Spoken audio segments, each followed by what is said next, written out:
கிச்சனில் அடுப்பும் அந்த மேடையும் நீட்டாக இல்லைன்னா சமைக்கிறதுக்கே சுத்தமாக பிடிக்காது. அதை க்ளீன் பண்ணிட்டு தான் அடுத்த வேலையே. இதை வந்து டெக்கரேஷனுக்காக வச்சுருந்தேன். டபுள் டேப் போட்டு தான் ஒட்டி வச்சுருந்தேன். அது வந்து எப்படி விழுந்துருச்சு அப்படின்னு அதை வந்து வேறு ஏதாவது ஒரு ஐடியா பண்ணி அதை வந்து மறுபடியும் வந்து அந்த இடத்துல வந்து கொண்டு வந்து வைக்கணும். இந்த கத்தி வந்து நான் மீஷோவில் ஆர்டர் பண்ணியிருந்தேன். இது வந்து கலர் போகுமா அப்படின்னா கண்டிப்பாக கிடையாது. நான் 1 மாதமாக யூஸ் பண்ணுறேன். கலர்லாம் போகலை. நல்லா ஷார்ப்பாக இருந்துச்சு. என் பையன் எடுத்து பார்க்குறேன்னு சொல்லிட்டு கையை வேற லைட்டாக கட் பண்ணிக்கிட்டான். அதனால் வந்து கிட்ஸுக்கிட்ட இருந்து கொஞ்சம் கேர்ஃபுல்லாக வச்சுக்கோங்க.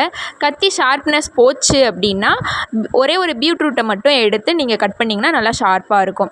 பசங்களை டிவி, ஃபோனு இதெல்லாம் தவிர்த்து ஆக்டிவாக வச்சுக்கணும். அதுவும் வந்து நம்ம மெயின்டைன் பண்ணிக்கணும் எப்போதுமே. உங்கள் வீட்டில் சண்டே வந்து என்ன ஸ்பெஷல் அப்படிங்கிறது தெரியாது.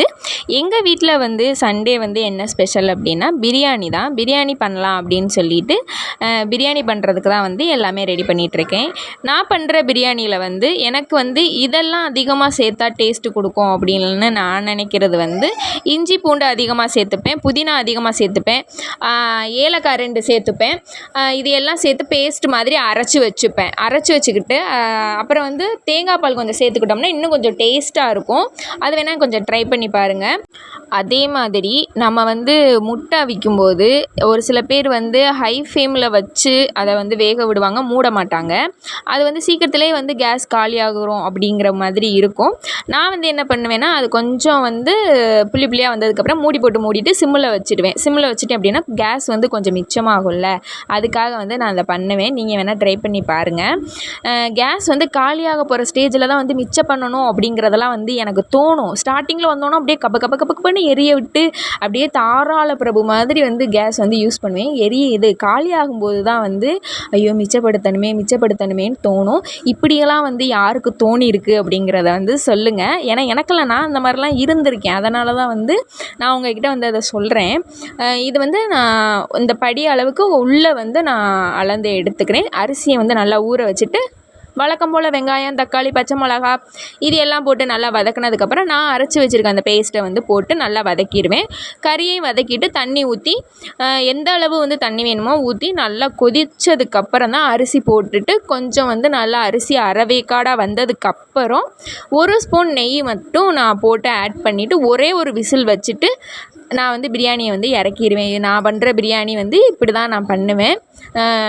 வழக்கமாக நான் பண்ணுறது இந்த மாதிரி தான். வேறு இன்னும் டிஃப்ரெண்ட்டாக நான் பண்ணது கிடையாது. நான் எப்போதும் பண்ணுறது இந்த மாதிரி தான் பண்ணுவேன். சிம்பிளாக பண்ணணும் அப்படின்னா இந்த மாதிரி தான் நான் பண்ணுவேன். கறியை வந்து நம்ம நல்லா வந்து எண்ணெயில் வதக்கிட்டோம் அப்படின்னா இந்த ஒரு மாதிரி பச்சை ஸ்மெல்லாம் இல்லாமல் கொஞ்சம் நல்லா இருக்கும், டேஸ்ட்டாகவும் இருக்கும். பிரியாணி மசாலா மட்டும்தான் நான் அதில் சேர்த்துக்கிட்டேன். வேறு எந்த ஒரு மசாலாவுமே நான் சேர்க்கவே இல்லை. பிரியாணி மசாலா மட்டும் அந்த ஒரு பேக்கெட் மட்டும் நான் அதில் வந்து சேர்த்துக்கிட்டேன். ஸ்கூல் போகிறவங்க, வீட்டில் இருக்க பசங்க எல்லாருக்குமே வந்து சண்டேனாலே ஒரு ஹாலிடேவாக இருக்கும்.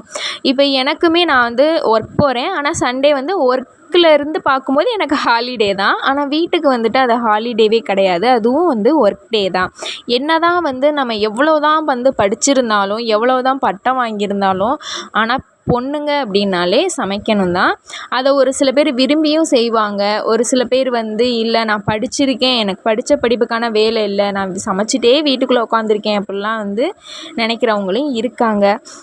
இருந்தாலும் நம்மளோட லைஃப்பை நம்ம தான் வந்து முடிவு பண்ணணும். நம்ம எப்படி இருக்கணும் அப்படிங்கிறத நம்ம தான் வந்து அதை பார்க்கணும். யார் கையையுமே நம்ம வந்து எதிர்பார்க்கக்கூடாது. அது புருஷனாக இருந்தாலும் சரி, அம்மா வீடாக இருந்தாலும் சரி, வேறு யாராக இருந்தாலும் சரி, யாருக்கிட்டையுமே நம்ம வந்து ஒரு 10 ரூபா கூட எதிர்பார்க்கக்கூடாது. வீட்டில் இருந்தாலுமே ஏதோ ஒரு வகையில் ஏர்ன் பண்ணிக்கிட்டே இருக்கணும். வீட்டில் ஒரு வாழை மரம் வச்சுருக்கோமா, அதில் வாழைக்காய் காய்க்குதா, அதை விற்றோமா, அதில் ஒரு 50 ரூபா கிடச்சிச்சா, நம்ம கையில் காசு இருக்கா அப்படிங்கிறத தான் நம்ம வந்து பார்க்கணும்.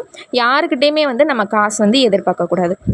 கொத்தமல்லி வந்து இந்த கொத்தமல்லி வந்து ஒரு மாதிரி வதங்கியிருக்கும். ஆனால் இது வந்து நான் வாங்கி 2 வாரம் ஆச்சு. 2 வாரம் ஆச்சு. இந்த மாதிரி பாக்ஸில் 4 சைடு வந்து லாக் பண்ணுற மாதிரி பாக்ஸில் வந்து கவர் போட்டு வச்சுருந்தேன்.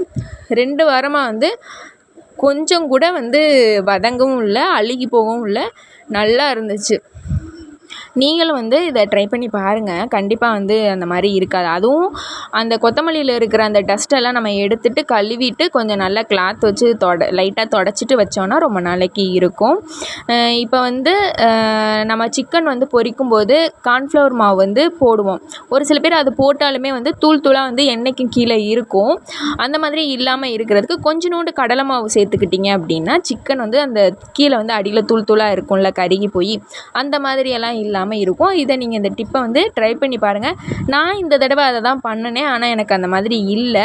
வீடியோவில் பார்த்துருப்பீங்கன்னு நினைக்கிறேன். அந்த மாதிரி எனக்கு இல்லை. ஃபைனலாக வந்து ஒரு ஸ்பூன் நெய் விட்டு கிண்டிட்டு ஒரு விசில் வந்தோடனே என்னோடய பிரியாணி வந்து ரெடி ஆயிரும். உங்கள் வீட்டில் நீங்கள் வந்து சண்டே அதுவுமா என்னென்ன சமைப்பீங்க? உங்கள் வீட்டில் வந்து நீங்கள் வந்து சமைக்கிறதுல வந்து எது வந்து பெஸ்ட்டு? நான் வந்து இதில் வந்து நான் நல்லா சமைப்பேன் அப்படிங்கிறது இருக்கும்ல. நான் வந்து பிரியாணி நல்லா பண்ணுவேன். எனக்கு வந்து வெஜ்ஜு வந்து நல்லா செய்வேன். நான்வெஜ் வந்து நல்லா செய்வேன். இந்த மாதிரிலாம் இருப்பீங்கள்ல. அந்த மாதிரி யாராவது இருந்தீங்கன்னா கமெண்ட் பண்ணுங்கள். யார் யாருக்கு எந்தெந்த டிஷ் வந்து கைவந்த கலை அப்படிங்கிறத பார்க்கலாம். நானும் தெரிஞ்சுக்கிறேன். நீங்களும் அதை வந்து ஷேர் பண்ணிக்கோங்க.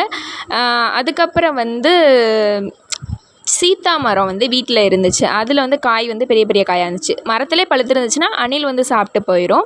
அது வந்து ஒரு 5-6 பழம் வந்து பறித்தோம். பறித்த பையனுக்கு வந்து ஒரு 4 பழமும், எனக்கு வந்து பேலன்ஸ் இருக்க பழத்தை வந்து அரிசிக்குள்ளே வச்சு மூடி வச்சுட்டேன். அடுத்த நாள் காலையில் எடுத்து பார்ப்போம். ரொம்ப நாள் வச்சுருக்கோம். ரொம்ப நாள் கூட 1 நாள் வச்சுருக்கலாம், 2 நாள் வச்சுருக்கலாம். அதுக்கு மேலே வச்சுருந்தோம்னா ஒரு மாதிரி ஆயிரும். மழை வர மாதிரி இருக்குது. இன்றைக்கி என்னமோ அதிசயமாக வரலை. நான் துணி துவைக்கும் போது மழை பெஞ்சு எல்லாமே நனைஞ்சு போயிடும்.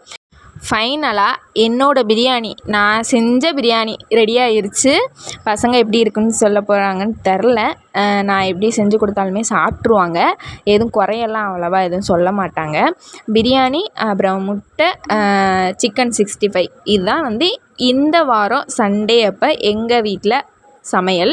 உங்கள் வீட்டில் வந்து என்ன சமைச்சிங்க அப்படிங்கிறத சொல்லுங்கள். சந்தோஷமாக இருங்க, ஹாப்பியாக இருங்க, நல்லா சாப்பிடுங்க. பாய்.